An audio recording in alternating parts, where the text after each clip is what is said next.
Hello, welcome everybody to this special edition of our webinars that we have been doing at Vendux. I'm really happy to have Tammy Callis with me. I'll let her introduce herself in just a little bit. We're here because sometimes being a great executive is just not enough to affect the changes that you want to put in place as an executive.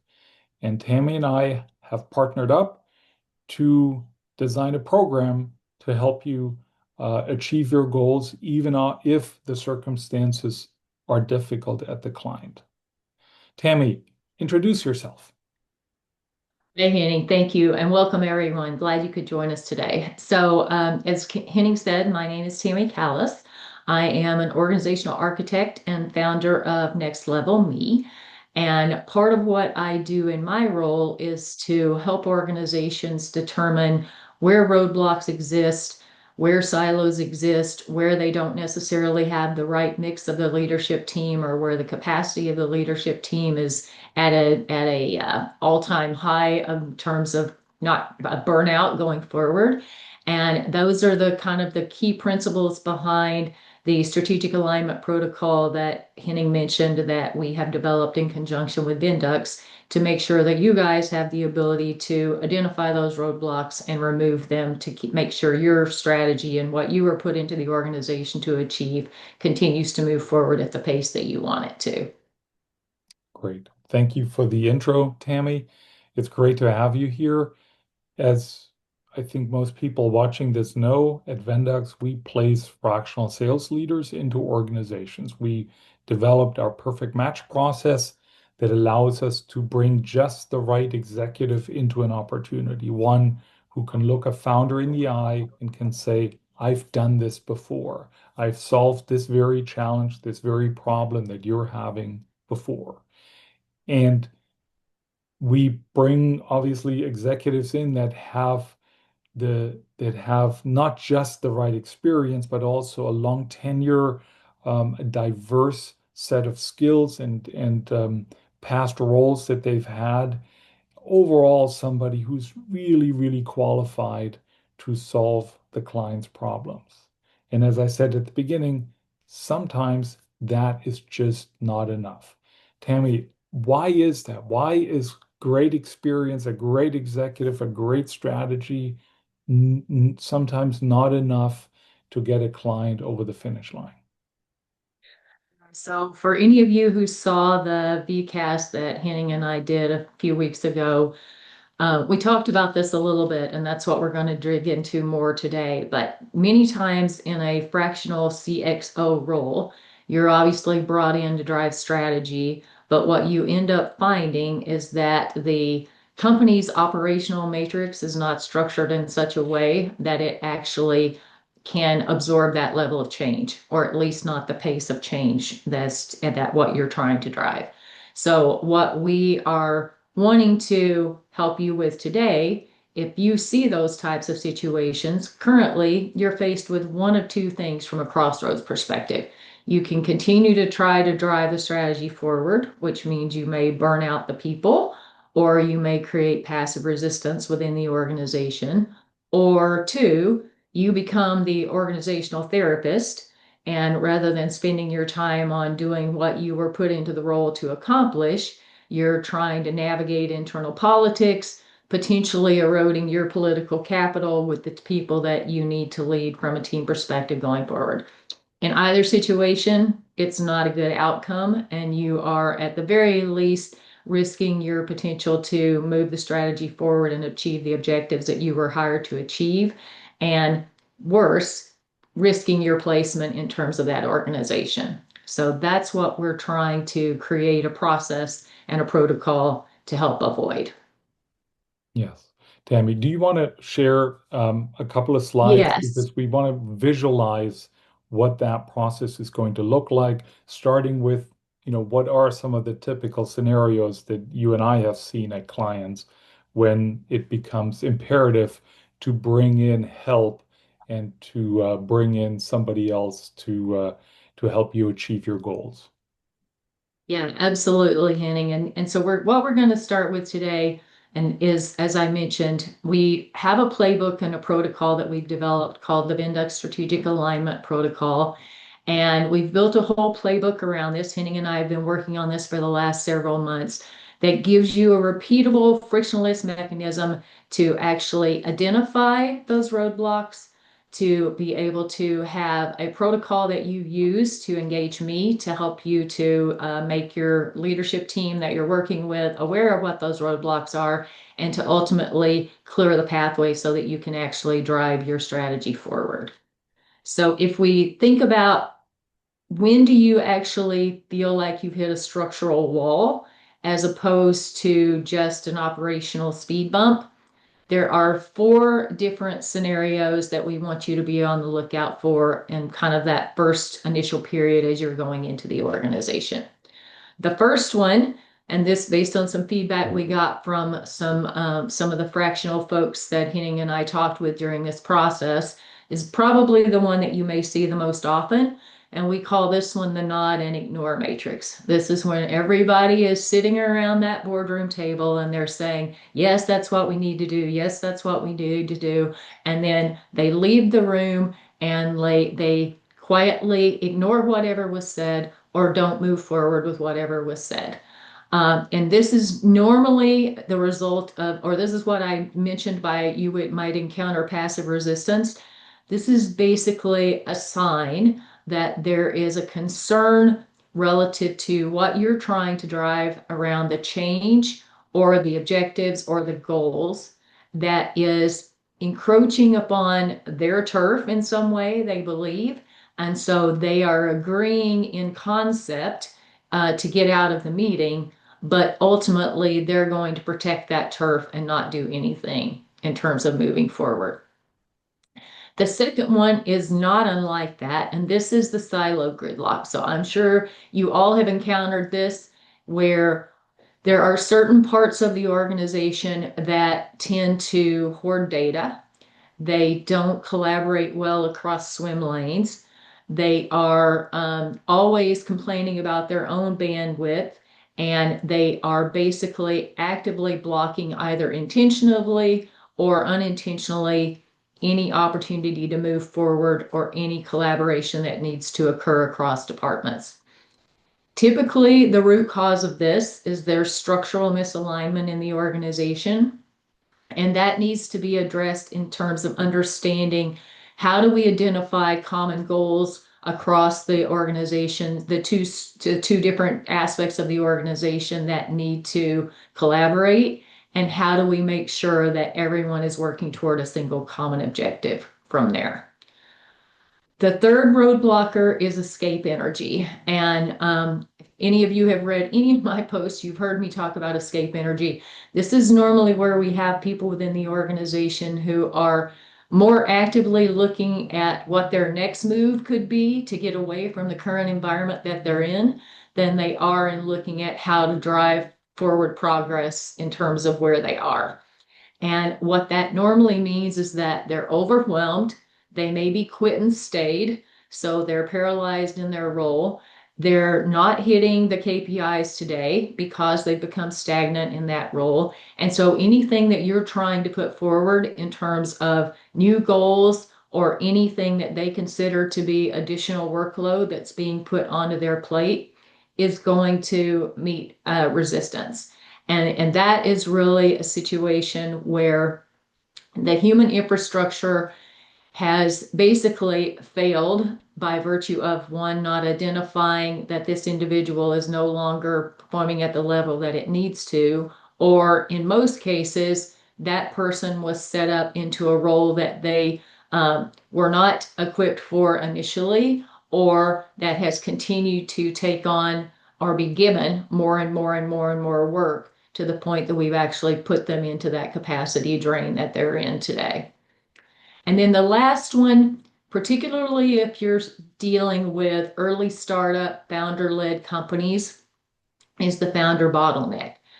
And this one is one of the most sensitive to manage through because this is a situation where the founders truly have strategic vision to say that they know they need to make a change, they know they need to go forward. They're trying really, really hard to be visionaries, but there is a component of their identity that is tied to how the organization is today.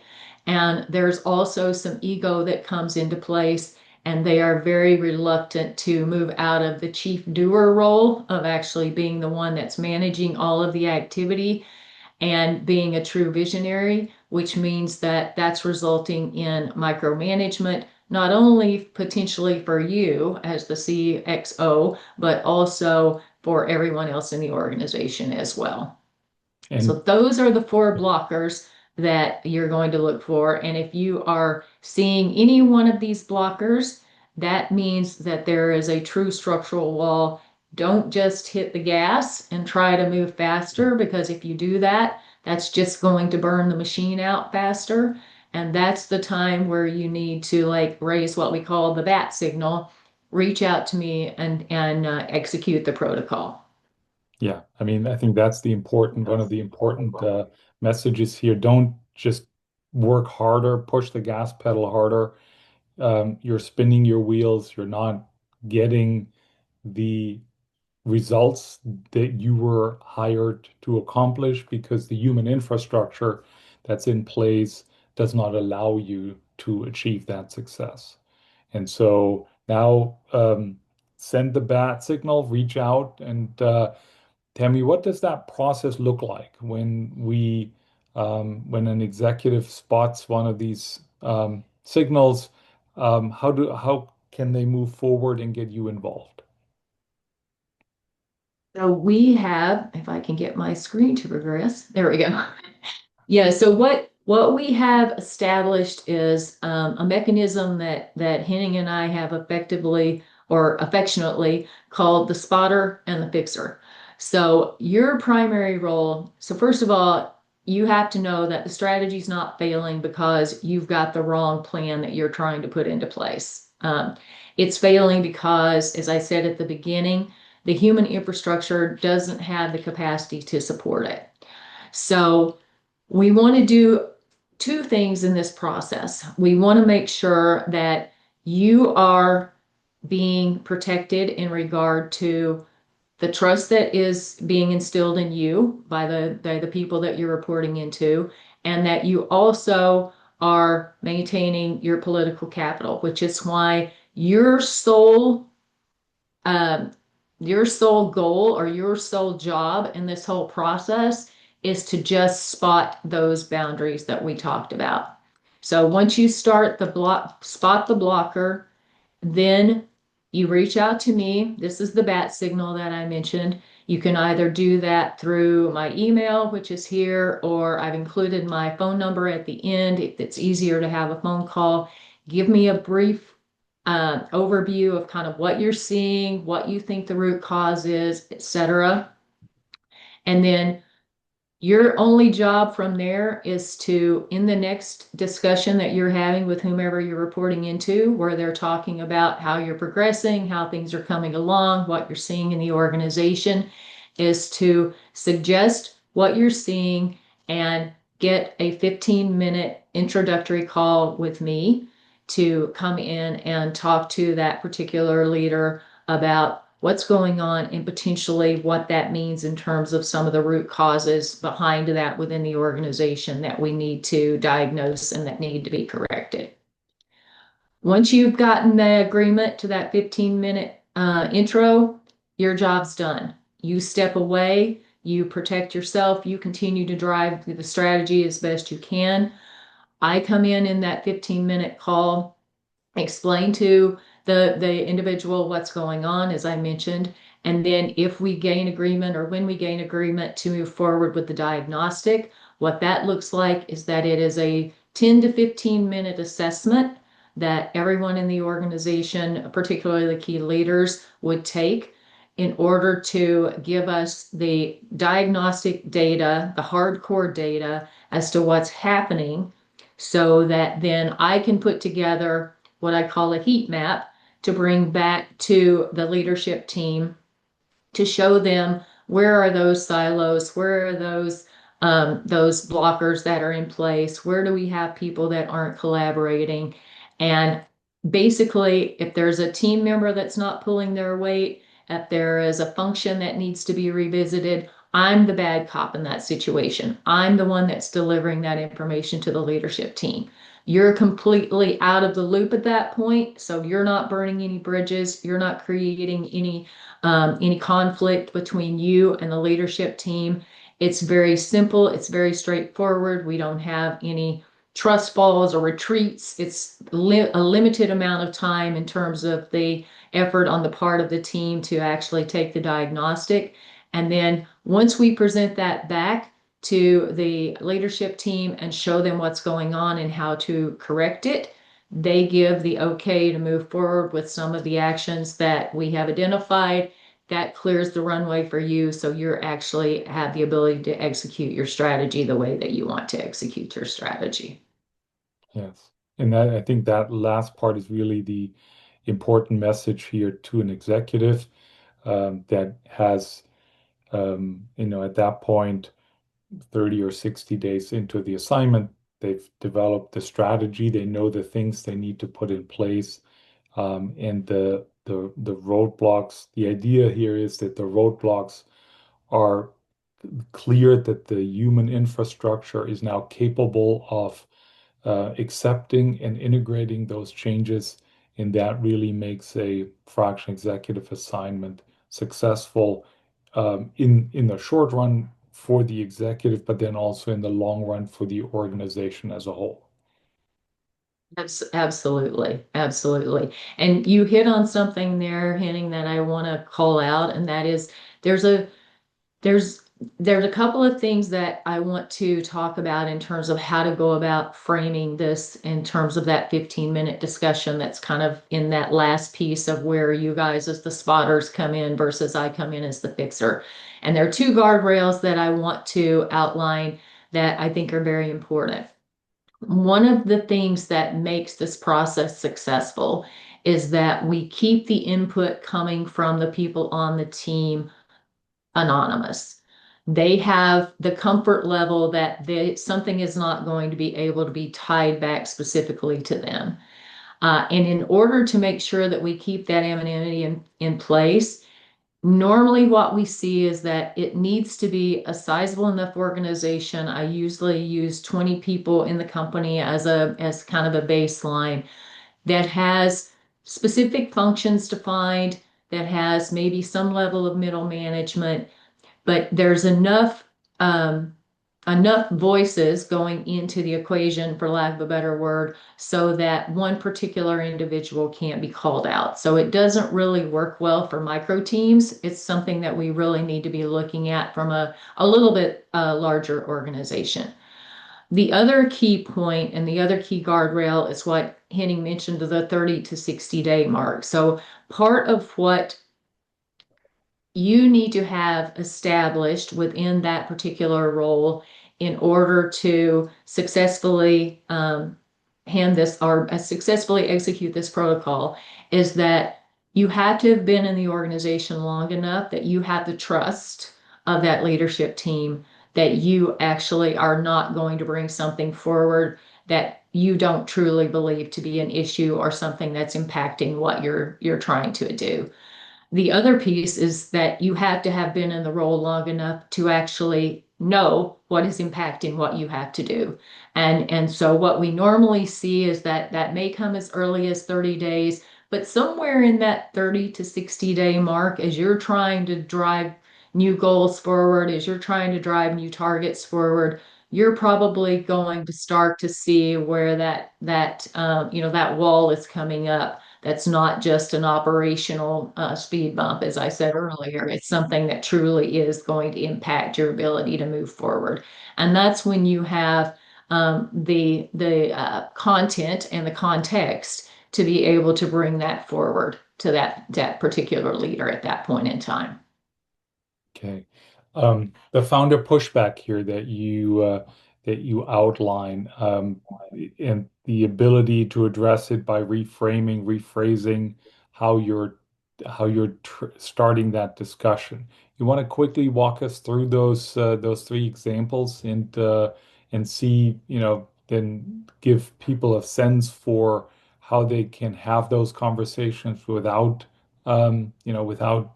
burning bridges and by keeping political capital intact. Yeah, absolutely. Would love to do that. And I was going to say there's also in the playbook, we've given you several different scenarios of different questions or different oppositions, so to speak, that you might get from someone and how to address those. But these are kind of three ground rules that I want to establish today, and we'll touch on those. The first one is language. So a lot of people are going to, if you mention HR, if you mention culture, if you mention organizational assessments or performance reviews or anything like that, it's going to potentially get dismissed as HR fluff and not business impacting. And this is something that we combat with organizations that we deal with all the time who are trying to drive this. So as you're thinking about this and how you would position it with the individual you're having the discussion with, we use words like business transformation. What I'm seeing is not allowing us to drive the business transformation that we need. What I'm seeing is that the human infrastructure or the alignment of the teams is precluding me from meeting my organizational goals, or excuse me, my operational goals. This is something that we need to do in order to make sure from an operational readiness standpoint that we can move forward with the strategic initiatives you've asked me to drive. I often use the word risk mitigation. This is risk mitigation to make sure that our objectives aren't sub-optimized or the timing around which we're trying to achieve those objectives is not sub-optimized. If you start talking about HR or people, particularly if it's a fairly young organization where the founder has been involved in putting those people in place, they're going to push back on the fact that, I hired these people, they're fine, they can do whatever they need to do. And so that's why we want to look at it from a standpoint of what is going on and how that is impacting your ability to drive the changes that they've brought you in place to drive. The next thing is in terms of the team reframe. So if they believe that you are suggesting that the team needs fixing, then basically we have to reframe that as a standpoint of the team as it was designed was great and it's gotten us to where we are. But in order to move us to the next level, we have to make sure that we're creating the capacity to be able to drive at this new velocity. And the analogy I always tell people to use is to say, just like you wouldn't try to double factory output or you wouldn't try to double operational output without upgrading the machines, you can't introduce a new velocity or a new set of requirements into your human infrastructure unless you're aligning them to handle that load as well. And then the last thing that I will outline in terms of the overall reframe is if they start pushing you as to, well, how much is this going to cost? Or what does this look like? Or how much time does it require? Or how much capacity is going to take away from me or the team? Basically just say it's a 15-minute scoping call with Tammy. That's all I'm asking you to commit to. Let's set up that call. She can walk us through the sample data. She can walk us through the scope. She can talk to you about pricing. And then if it makes sense, great, we move forward. If it doesn't, then we just keep moving with where we are today. So you're not asking them to commit. You're just asking them to have a 15-minute phone call to let me explain what the potential is in terms of how we could look at this differently. Yeah. And what this process also does is it signals to a CEO or a founder or an owner of a business that you're working for that you're not just focused on completing your project and your tasks and your in your functional area, but you're thinking more holistically about the organization as a whole, and you're bringing resources to the table that might be able to advance the organization, help the founder, owner, or CEO run his team and do so well. So I think this can all be it needs to be viewed in a very positive manner in that you're in an organization, you're bringing whatever resources you're aware of to the table to achieve the success of your assignment, the investment the company is making in you, as well as enabling the company overall to excel. Tammy, Yeah, I think that's a fantastic point, Henning, and I just want to add on to what you said. I mean, I see this from a perspective, if I were in the role of a founder and I had someone bringing this to me, it's exactly as you said.